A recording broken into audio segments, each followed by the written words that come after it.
খামারের জন্য কবুতর কেনার সময় বিবেচ্য বিষয়: উজ্জ্বল চোখ ও সজাগ দৃষ্টিসম্পন্ন, চঞ্চল, স্বাস্থ্যবান, সজীব কবুতর কেনা দরকার।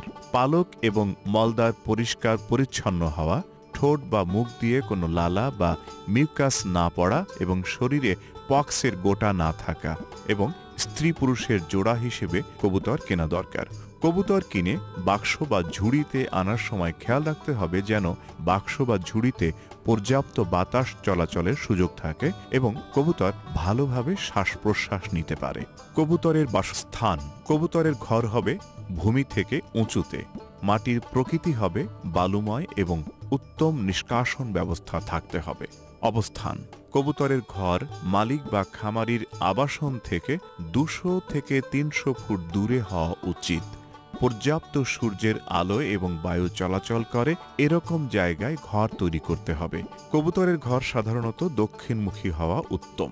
ঘরের উচ্চতা: মাটি থেকে ঘর 10 থেকে 30 ফুট উপরে, তবে 15 ফুট উপরে হওয়া ভালো।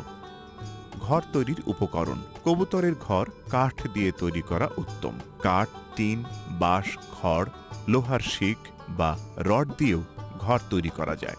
ঘর তৈরির সময় অবশ্যই খেয়াল রাখতে হবে যেন শিয়াল, বেজি, ইঁদুর, বনবিড়াল ইত্যাদি বন্য প্রাণী ঘরে ঢুকতে না পারে। লোহার শিকে কবুতরের ঠান্ডা লাগে। বাঁশের শলাকা দিয়ে ঘর করলে রোগব্যাধি কম হয়। ডিম পাড়ার বাসা: ডিম পাড়ার জন্য কবুতর নিজে থেকেই বাসা তৈরি করে নেয়। এজন্য খামারের ভিতরে নরম শুকনো খড়কুটো রেখে দিলে তারা ঠোঁটে করে নিয়ে বাসা তৈরি করে নেয়। শক্ত কোনো দ্রব্যাদি দিয়ে বাসা তৈরি করলে অনেক সময় ডিম ভেঙে যেতে পারে।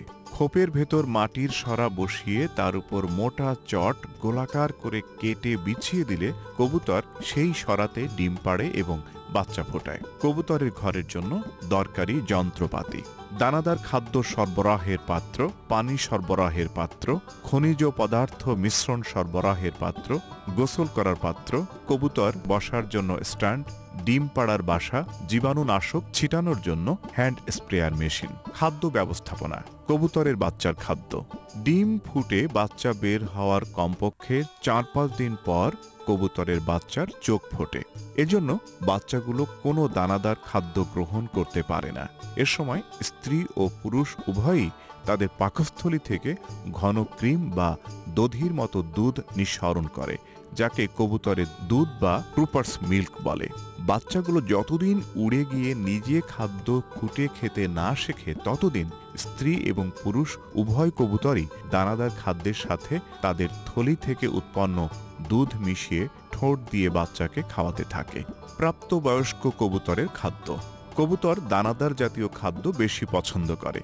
ছোট আকারের কবুতরের জন্য 20 থেকে 20 গ্রাম, মাঝারি আকারের জন্য 35 থেকে 50 গ্রাম এবং বড় আকারের জন্য 50 থেকে 60 গ্রাম খাদ্য প্রতিদিন দিতে হবে। দানাদার জাতীয় খাবারের মধ্যে গম, ধান, ভুট্টা বা ডাল জাতীয় খাদ্যের মধ্যে সরিষা, খেসারি, মাসকলাই শতকরা 30 থেকে 35 ভাগ সরবরাহ করতে হবে। প্রতিদিন দুবার খাদ্য দেয়া ভালো। মাঝে মধ্যে টুকরো পাথর, ইটের কণা, কাঁকর এবং কাঁচা হলুদের টুকরো দেয়া উচিত, কারণ এ সকল কণা পাকস্থলীতে খাবার ভাঙতে এবং হলুদ পাকস্থলী পরিষ্কার ও জীবাণুমুক্ত রাখতে সাহায্য করে। প্রতিদিন পানির পাত্র ভালোভাবে পরিষ্কার করে কবুতরকে দিনে 3 বার টিউবওয়েলের পরিষ্কার ও বিশুদ্ধ পানি সরবরাহ করা উচিত। প্রতি সপ্তাহে একদিন খুব হালকা পটাশ বা ক্লোরিন মিশ্রিত পানি সরবরাহ করলে পাকস্থলী বিভিন্ন জীবাণুর আক্রমণ থেকে রক্ষা পাবে।